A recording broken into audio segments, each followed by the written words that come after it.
remember that highlight in Duke? Yep.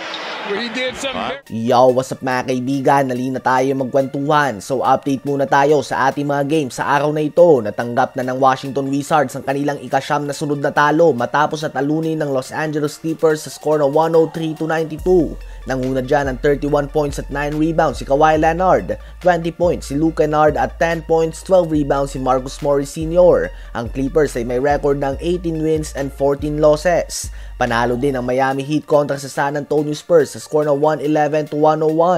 26 points, 5 rebounds si Jimmy Butler, 22 points, 13 rebounds si Bam Adebayo, at 21.6 rebounds and 7 assists si Tyler Hero. Ang Heat ay bumabawi na at may record na ngayon na 16 wins and 15 losses.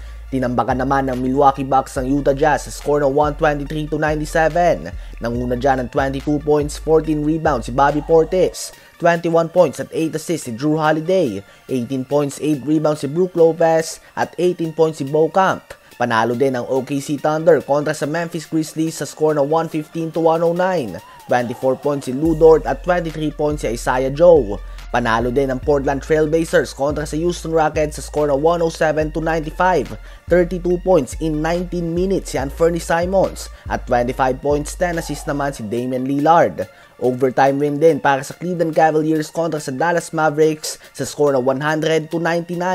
25 points si Donovan Mitchell, 18 points, 7 rebounds and 12 assists si Darius Garland, at 17 points, 8 rebounds si Evan Mobley. Nasayang naman para sa Mavs ang 32 points, 5 rebounds and 7 assists si Kemba Walker. Binawian din ang Phoenix Suns sa New Orleans Pelicans at nakuha nila ang comeback win from down 24 points sa score na 118-114. Pinagtatawanan nga si Devin Booker at sinasabi na anak siya ni Zion Williamson. Well, bumawi nga siya sa game na ito at gumawa ng 58 points, 5 rebounds and 5 assists, at 18 points, 8 assists din si Chris Paul. Sa Pelicans naman ay 30 points, 9 assists si Zion Williamson at 27 points, 8 assists si CJ McCollum. Isama na din natin sa update na ito na patuloy na dumidikit si LeBron kay Kareem Abdul-Jabbar para sa record ng pinakamadaming puntos na nagawa sa kasaysayan ng NBA. Magkakasunod nga na 30-point games mga kaibigan ang ginagawa ni LeBron ngayon. Si Kareem ay may total na 38,387 points, habang si LeBron naman ay meron na ngayon 37,622 total points. So 765 points na lang nga mga kaibigan ang pagitan nila ng 6-time regular season MVP Kareem Abdul-Jabbar. Sa ngayon nga si LeBron ay may average na 26.7 points per game, at kung may pagpapatuloy niya ito at kung sakaling hindi siya magtamo ng injury, kakailanganin na lamang niya ng 28 or 29 games upang magawa ang record na ito na hindi madaling mabasag ulit.